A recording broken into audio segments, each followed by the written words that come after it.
1장 태종무열왕 피로 쓴 통일의 시작. 654년 진덕여왕이 세상을 떠났다. 경주의 하늘은 잿빛 구름에 덮였고 왕궁의 종소리가 천천히 울려 퍼졌다. 조정 안팎은 슬픔으로 잠겼으나 그 슬픔 이면에는 긴장과 불안이 도사리고 있었다. 누가 다음 왕좌에 오를 것인가? 귀족들의 눈빛은 서로를 탐색하며 날카롭게 교차했다. 그때 한 남자가 조용히 걸어 나왔다. 굽은 옷자락 사이로 단단히 여문 근육이 드러났고 눈빛은 서늘하게 빛났다. 그의 이름은 김춘추, 진골 귀족 출신이자 신라 역사상 처음으로 혈통과 권력의 벽을 스스로 깨고 왕좌에 오른 사내였다. 그는 단상 위에 올라 천천히 신하들을 둘러보았다. 이제부터 신라는 달라져야 한다.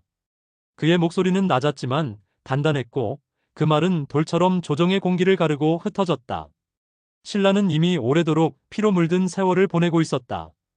가야의 유민이 떠돌고 백제와의 전쟁은 끝이 없었으며 고구려의 강철 같은 군세가 북쪽을 압박하고 있었다. 왕권은 미약했고 귀족은 탐욕스러웠다. 나라의 중심은 갈라져 있었고 신라는 언제 무너질지 모르는 오래된 항아리처럼 금이 가 있었다.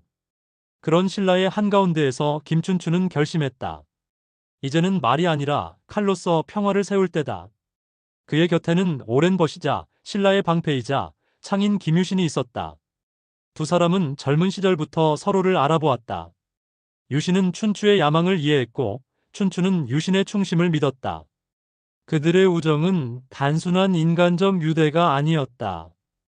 그것은 신라를 하나로 세우겠다는 같은 꿈의 맹세였다. 660년 그 해의 여름은 유난히도 무거웠다. 낙동강의 안개는 짙게 내려앉았고 전쟁의 기운은 들판을 메웠다. 김춘추, 이제는 태종무열왕이라 불린 그는 장군들을 불러 모았다. 김유신, 품일, 흥원, 필부 모두 전장을 누빈용맹한 무인들이었다. 그들은 왕의 명을 받들어 서쪽으로 진군했다. 그들의 발길이 닿는 곳마다 흙먼지가 일었고 군사들의 방패에 새겨진 사신의 문양이 햇빛에 번쩍였다. 바람은 메말랐고 전쟁의 냄새는 짙었다. 그때 먼 서쪽에서 당나라 사신 소정방이 도착했다. 그는 황제의 명을 받고 신라와의 동맹을 맺기 위해 온 사내였다. 당의 철제 갑옷, 신라의 붉은 깃발, 두 나라의 군대가 한자리에 모이자 들판은 그야말로 인간이 만든 폭풍처럼 떨렸다. 왕이시여, 이제 때가 왔습니다. 김유신의 말에 김춘추는 고개를 끄덕였다. 그래, 백제의 끝을 보자. 660년 7월 나당연합군이 백제의 서쪽 평야를 향해 진군했다. 군마의 발굽 소리는 땅을 흔들었고 하늘은 전쟁의 먼지로 흐려졌다. 황산벌. 그곳에는 백제의 마지막 장군 계백이 있었다. 그는 5천의 결사대를 이끌고 신라군을 막아섰다. 그는 싸움에 나서기 전 아내와 자식들을 스스로 죽였다. 패전의 치욕을 안기지 않기 위해서였다. 그의 결의는 슬펐고 장렬했다. 김유신은 그 모습을 멀리서 바라보며 잠시 말을 멈추었다. 유신공, 저들을 어찌할 것인가? 한 장수가 물었다.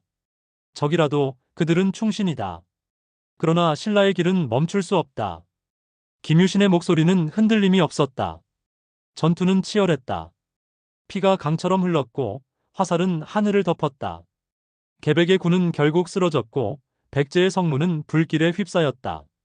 마침내 웅진성이 함락되었다. 의자왕은 항복했고 백제의 땅은 무너졌다. 신라의 병사들은 성벽 위에 올라 황금빛 깃발을 하늘로 올렸다. 그 깃발에는 붉은 봉황이 수놓아져 있었다. 태종무열왕의 상징이었다. 군사들은 함성을 질렀다. 신라 만세! 태종왕 만세! 그러나 그 함성 속에서도 김춘추의 얼굴은 어두웠다.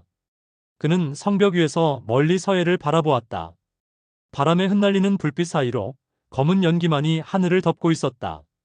이제 겨우 길의 반을 왔을 뿐이네. 그의 목소리는 피로와 슬픔이 뒤섞여 있었다. 통일의 길은 아직 멀었다. 북쪽에는 고구려가 있었다. 그리고 그 뒤에는 거대한 제국 당나라가 있었다. 왕은 조용히 검을 뽑았다. 그 검 위에는 피가 굳어 있었다. 그는 그 피를 바라보며 속으로 되뇌었다. 이 피가 헛되지 않게 하리라. 신라의 통일은 반드시 완성될 것이다. 그날 밤 웅진성의 달빛은 붉었다. 마치 신라의 운명이 다시 쓰이기 시작한 듯이. 2장 문무왕 바다의 용이 되다. 661년 경주의 하늘은 다시 울었다. 태종 무열왕 김춘추가 세상을 떠났다.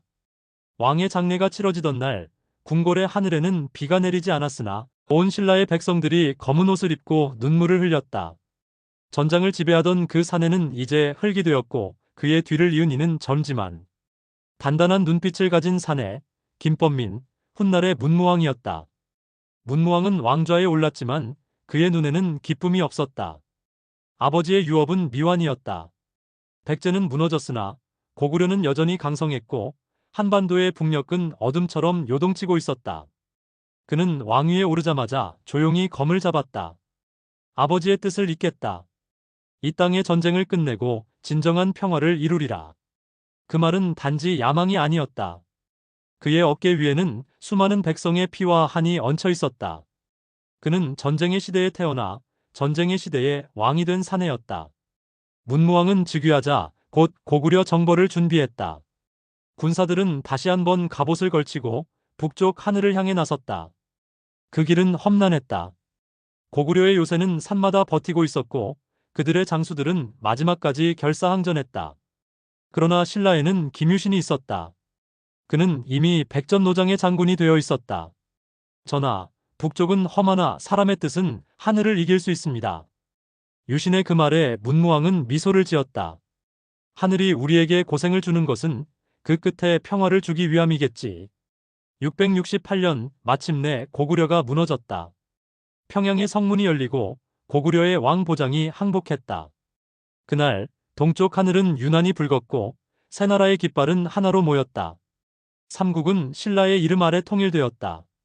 수백 년의 분열과 피해 전쟁이 끝났다. 그러나 문무왕은 웃지 않았다. 그의 눈에는 어딘가 불안한 그림자가 어른거렸다.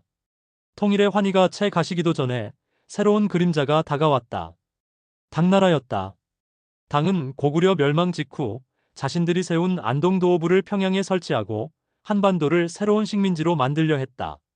신라의 장수들이 세운 성마다 당나라의 깃발이 걸렸다. 그들은 우리를 동맹이라 하지 않았다. 우리를 신하로 여긴다. 문무왕의 목소리는 차가웠다. 그는 신하들을 모아 물었다.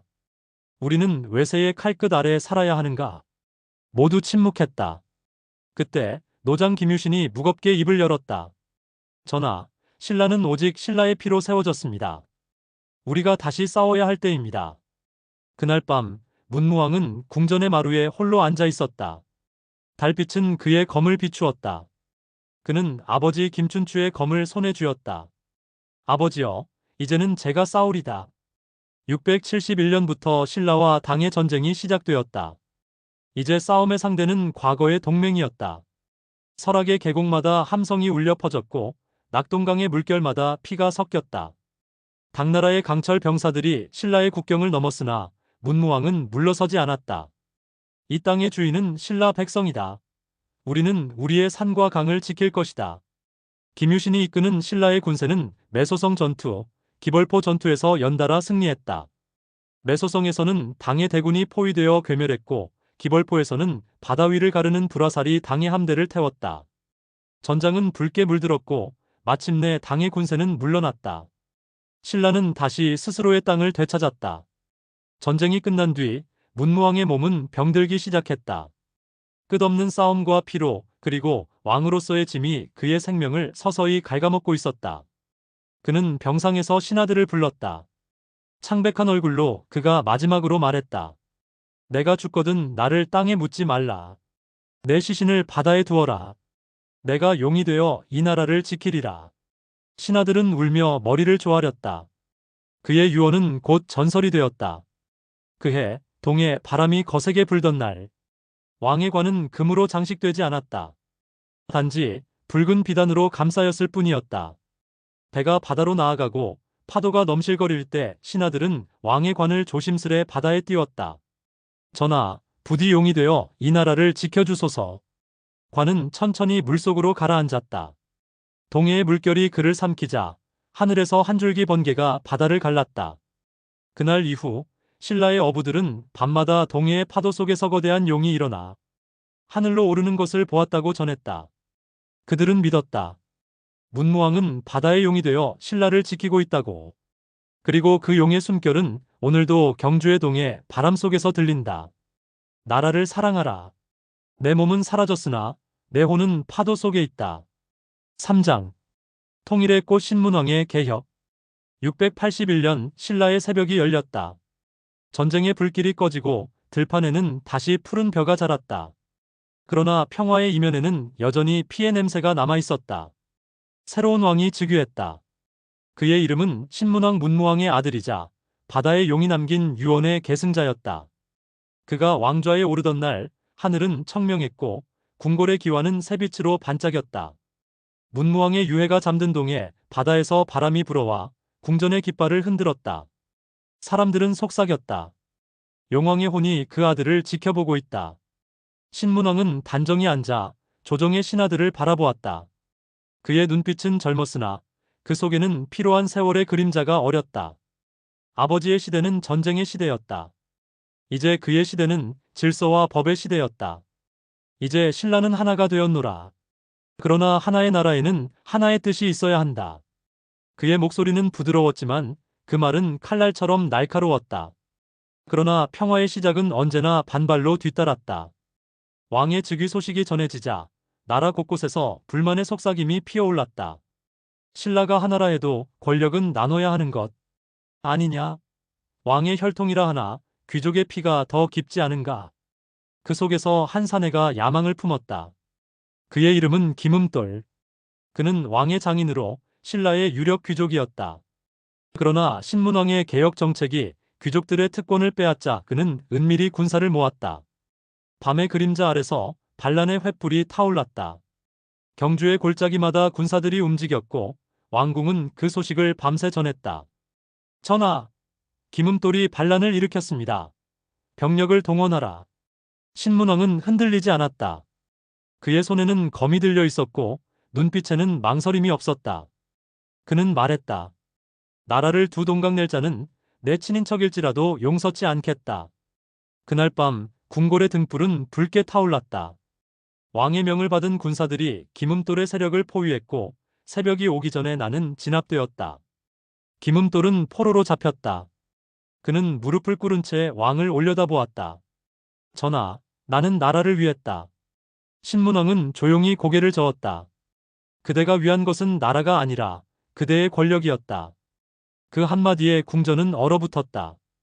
왕은 단칼에 그를 처형하도록 명했다.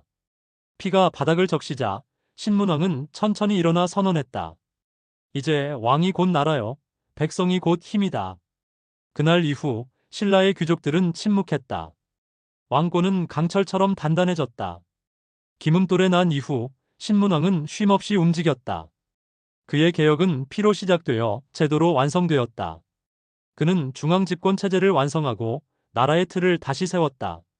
지방의 촌주들이 마음대로 세금을 거두던 시대는 끝났다. 모든 세금은 중앙으로 모였고 그는 전국의 행정구역을 정비하며 지방관을 파견했다. 백성이 곧 나라다. 백성의 삶이 안정되어야 신라도 안정된다. 그의 명에 따라 농토가 조사되었고 세금 제도가 정비되었다. 왕은 수도 경주에 감찰기관을 두어 관리들의 부패를 막았다. 그리고 군제를 정비하여 나라의 힘을 다시 세웠다. 신하들은 경외심에 고개를 숙였다. 그는 젊었으나 냉철했고 결단은 언제나 명확했다. 신문왕은 단지 권력을 주기 위해 개혁을 한 것이 아니었다. 그는 진정으로 통일 신라의 이상을 꿈꾸었다. 전쟁의 상처를 치유하고 백성들이 다시 노래하며 밭을 갈 수 있는 나라. 그는 왕궁의 높은 누각에 올라 동해를 바라보곤 했다. 그곳에는 아버지 문무왕의 수중릉이 있었다. 파도가 부서질 때마다 물결은 은빛 용의 비늘처럼 반짝였다. 아버지, 이제 신라는 안정되었습니다. 전쟁의 불은 꺼졌고 질서가 피어납니다. 이것이 진정한 통일의 완성입니까? 그는 잠시 바람을 느꼈다. 그리고 파도 속에서 마치 용의 숨결이 들리는 듯했다. 그렇다, 아들아. 피로 세운 통일은 너의 법으로 완성된다. 신문왕은 눈을 감고 고개를 숙였다. 그의 입가에는 미소가 번졌다. 그의 치세 아래 신라는 비로소 하나의 나라로 피어났다. 귀족은 물러나고 백성은 숨을 쉬었다. 법과 질서가 나라의 뼈대를 세웠고 학문과 불교, 예술이 다시 꽃을 피웠다. 신라는 더 이상 전쟁의 나라가 아니었다. 그것은 평화와 제도의 나라, 문명과 신앙의 나라였다. 사람들은 말했다. 태종무열왕이 피로써 길을 열고 문무왕이 검으로 나라를 지켰으며 신문왕이 법으로 통일을 완성했다. 그리하여 새 왕이 세운 시대는 신라 천년의 기둥이 되었다. 그날 밤 경주의 하늘 위로 별 하나가 유난히 밝게 빛났다. 사람들은 그것을 통일의 별 그리고 신문왕의 혼이라 불렀다. 삼국시대 중 신라의 삼국통일에 대한 내용을 다루어 보았습니다. 다음 편 신라의 황금시대도 기대해 주시고 영상이 마음에 드셨다면 구독, 좋아요 부탁드립니다.